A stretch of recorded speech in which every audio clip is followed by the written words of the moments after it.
Hey guys, it's RealFan220 here again, and today I have a little update on the extension that I proposed a while back. I haven't really done much work on it, but this past week I was on spring break. You may have seen the rail fanning video that I made, but I had a lot of time to think about the extension, so I've drawn up a little plan like I had last time, except I've changed it up a bit. So today I think I'll just show you some of the changes that I've made, and then I have a few questions for you guys just regarding whether or not I should put things here or there, and I'll get to that. One of the major questions has to do with this area by the half wall. But as you saw, this plan was at the beginning of the video, so if you'd like to refer back to it as I kind of walk around, I suggest opening like another tab or something, and then you can have this video just stopped at the beginning of the video, or at the beginning, so you can look at the plan as I kind of talk about it. I'll have it here, and I'll talk about it as I walk around, but I'm not making any promises that it won't be confusing, because only I can really see it because I'm here. But just to give you a sense of how this plan is laid out, right now we are facing the right way, or the correct way, and right here is the layout, so you can see that's there. Here's the portion between the area back there, which is staging, and then the door. So this portion right there, that's right here. Back here, that's all staging behind this wall, you can't see it. And then out here, this little exit, that's where all of this happens. So main line goes there, loop goes there, and then behind me, after it exits the wall that I just showed you, it comes out and then goes across this entryway and then through this wall to the half wall over there, and that is all of this right here. Let's focus. And then of course it goes across the layout, you know that's where the river is, and then it cuts across the top right there, and then we're back to kind of where we started. So the first change that you'll probably notice is this massive loop in the middle, and I basically just added that so I could have one, more mainline run, two, cool scenery, it kind of slows down operations too, and then three, it allows me to have two separate staging areas that allow me to run trains from point to point, and then I can actually reverse the train direction, kind of change them up, and then kind of run continuously, because most railroads, I think, don't have stuff, or I guess a lot of them do, but a lot of people probably prefer to not have stub-end staging, which is what I have here. But if you do it right and you have two stub-end staging yards on each end, you can have both of them be active. You can switch up trains and then run them back and forth for a while, pretty much as long as you want to. And a lot of the inspiration that I've got for this has come from this book. I suggest checking it out. It's by Tony Custer, and this is the second edition, obviously, of the Operation book that you can get through Model Railroader on kalmbachpublishing.com. I think that's what it is. But basically, I've been reading a lot about this, or a lot in this chapter, and it's all about staging yards and classification yards, fiddle yards and stuff.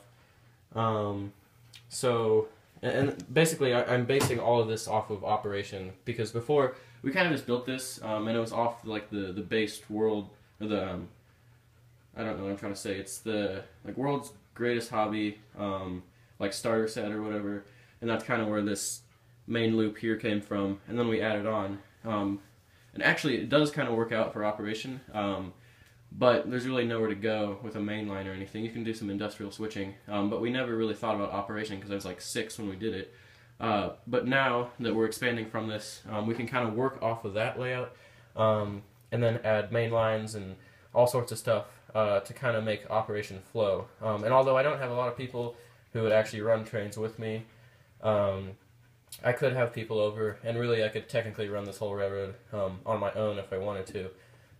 It's just I have the options there to actually have an operating night where we run trains and stuff, which is kind of exciting for me, considering I actually have never been to a large layout, no club layout. I've seen a lot of them. I watch YouTube videos of club layouts and stuff, but I don't know anyone who has like a large shelf or a island layout. So this is kind of exciting to plan this. But yeah, as I said, this loop is so I can get some elevation and then have two staging areas. You can see here, this is the first level staging, and then once you go up this loop, you actually get to the second level staging, which is basically a mirror image of the lower level. It is stub-end, as I said. The tracks curve around and they stop right here, where the main line actually exits from behind that door. The stub-end tracks stop there, and then when trains exit, I'll just go through a scenario really quick so you can better understand this. But if we're starting in the lower level, a train originates from the lower level, and then it works its way from the yard and out here. This loop that you see, I'll explain better in a second, but the yard actually bypasses the loop, so you don't have this really short main line, because if it didn't, then you could technically just run a train from here, go up the loop, and then to second level staging.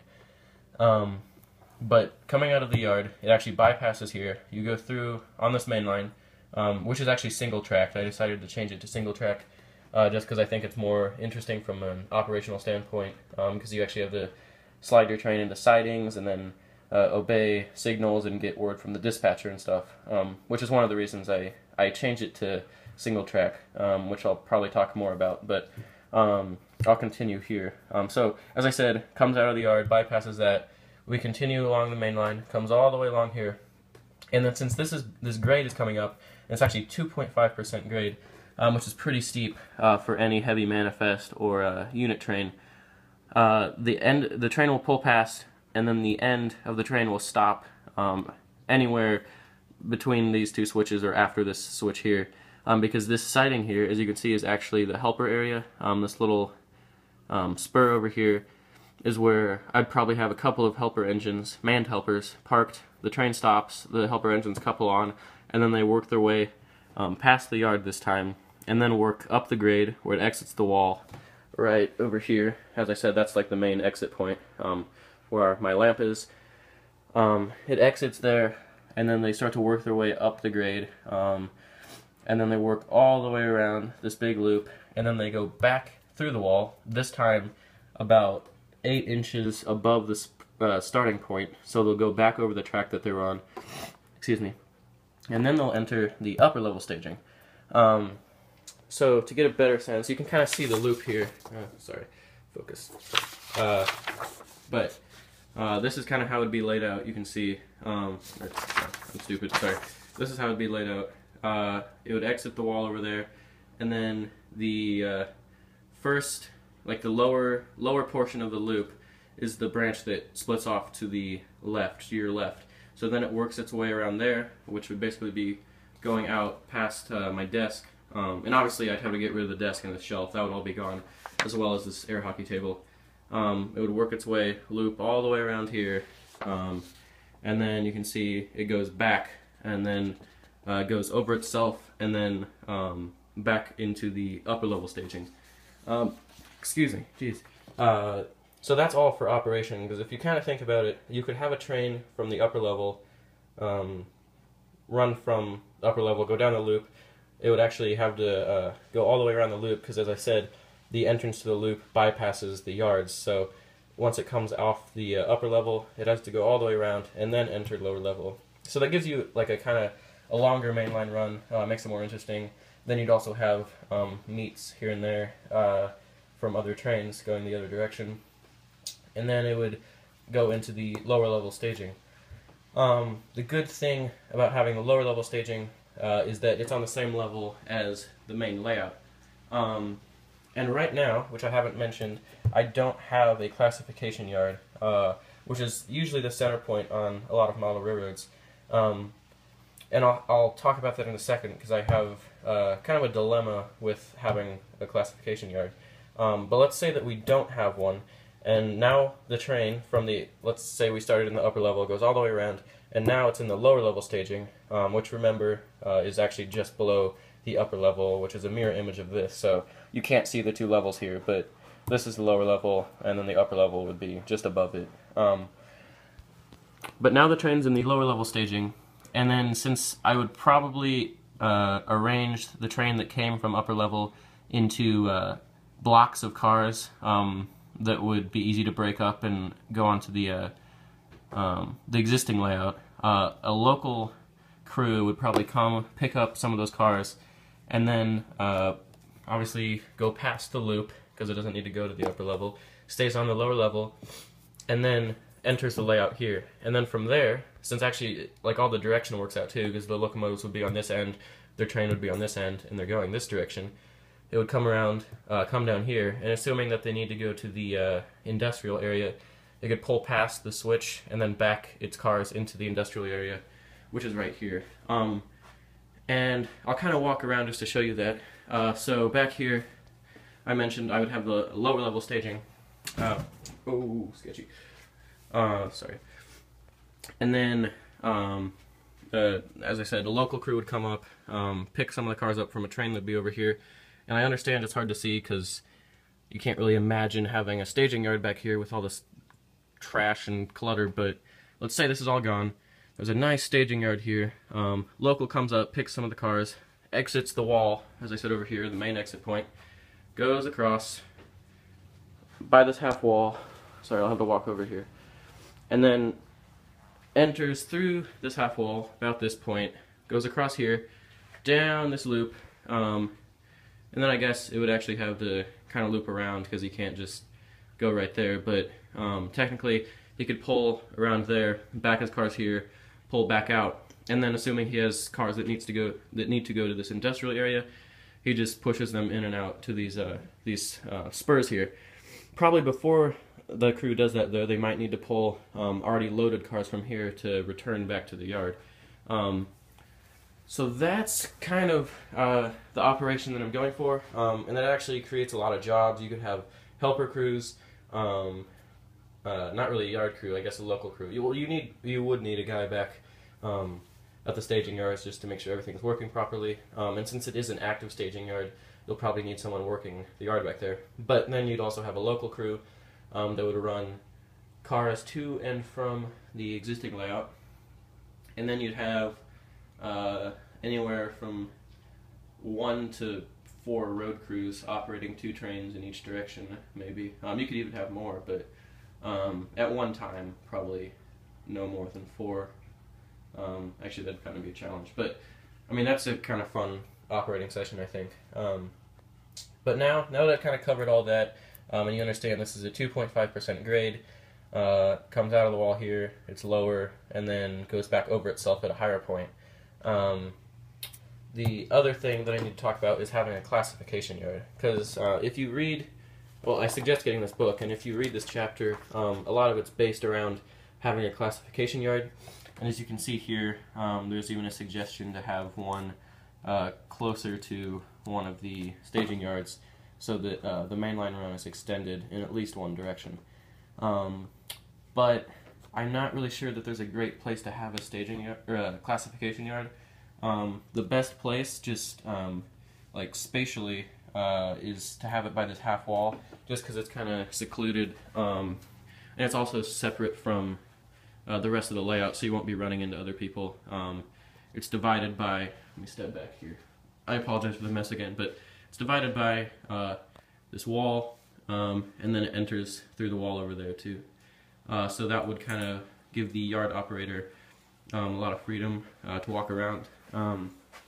But the other thing about a classification yard is that you need to do a lot of switching. Trains come in, they get broken up, and then they get put back into new trains. So, oh, hold on just a second. Sorry about that. But as I was saying, basically trains come from staging, and then they come into the classification yard. Excuse me, jeez. And then they're broken up and then reformed into new trains, and then they depart the classification yard. But the thing is, as I said, my main concern here is volume and length.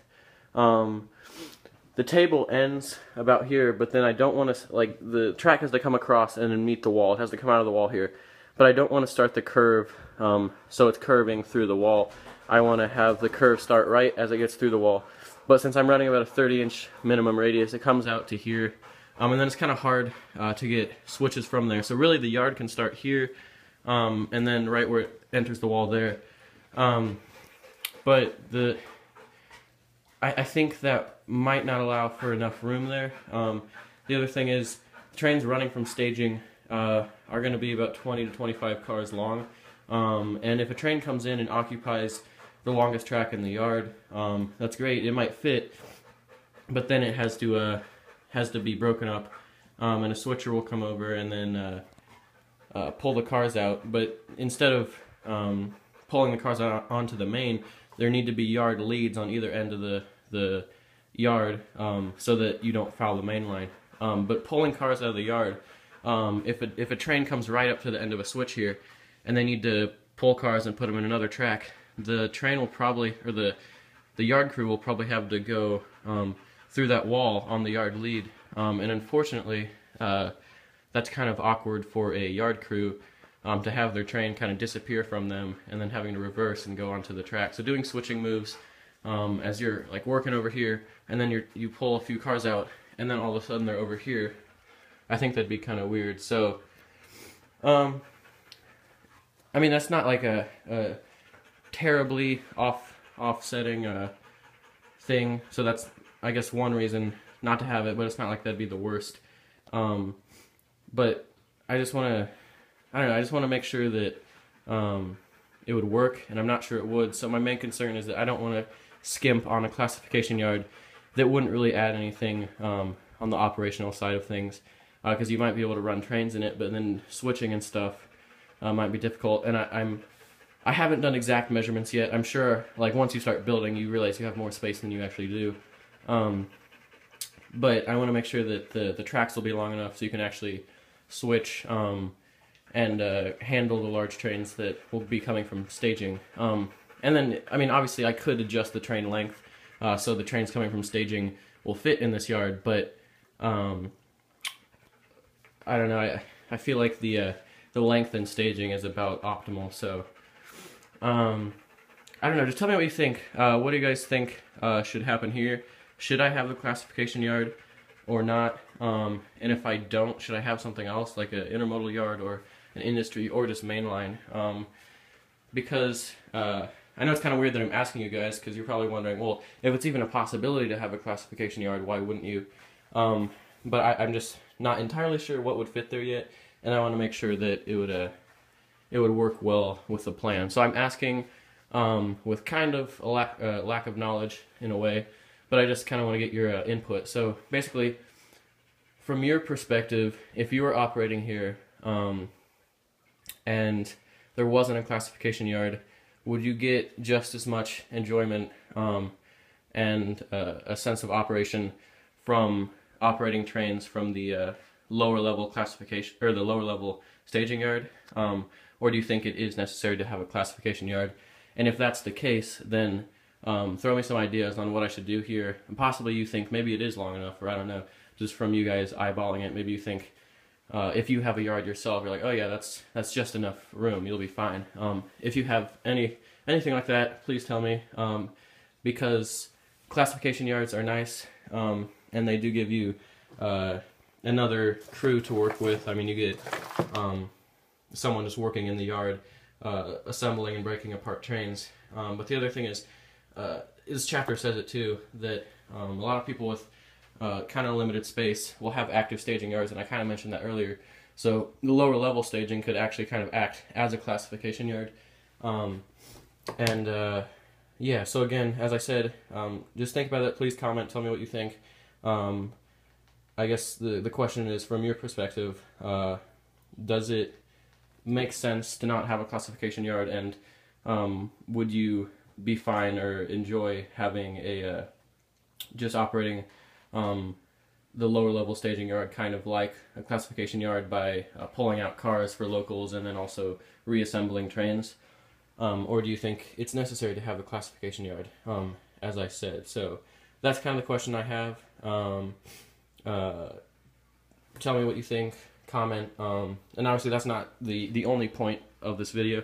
I wanted to show you all the other revisions, so if you have comments on those as well, I mean, if you think the loop's weird or you like it or something, please comment on that, and then I will definitely take those into consideration, because I want you guys to be just as involved in this as I am, because it'll be pretty cool. So hopefully you enjoyed the video. I know I'll really enjoy the layout once we get that under construction, assuming that we will.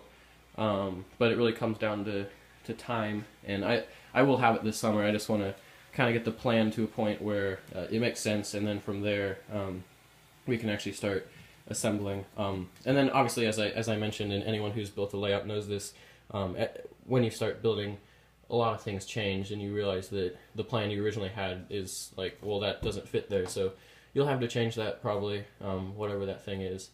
But just getting a better idea of what will work and what won't will help me. So I think the main area of concern is over there with the classification yard, and it doesn't necessarily have to be there. That's kind of the point. If you think it could be somewhere else, and you think it's really necessary, then do that, or say that. But again, just tell me what you think. If you think it would work just fine to have like an active staging yard or fiddle yard, as it mentions in this chapter, then please tell me. So yeah, I think that's it. I will have the Bachmann SE70 ACE early this coming week, so check back for a layout update and a review on that. And then I have a few things else to show you, probably in that update that I've done on the layout, including this truck that I got. I'll show that to you guys. And I think that's it. So look for more videos soon. I'll have them coming. And then the other thing is, with summer coming, BNSF Rail fans, we will be working again. It's just we're not really up there when it's not the summer, so there is kind of a long gap, but soon we'll start planning. We need to do some planning for the layout for the summer, and excuse me, I almost tripped there. We will have a video on some of the plans we have, and then obviously this summer, once we start working, we will have a flood of videos as we make layout progress, and we'll do some ops sessions and running trains and stuff. So we'll have a bunch of videos then, and that'll be exciting to finally get back up to the layout, because a lot of new things are coming. It'll be fun. And then also feel free to check Railfan220 on Facebook, as well as BNSF Railfans on Facebook, because we make frequent posts for both the layouts. So thanks for watching, and I hope to see you next time, guys.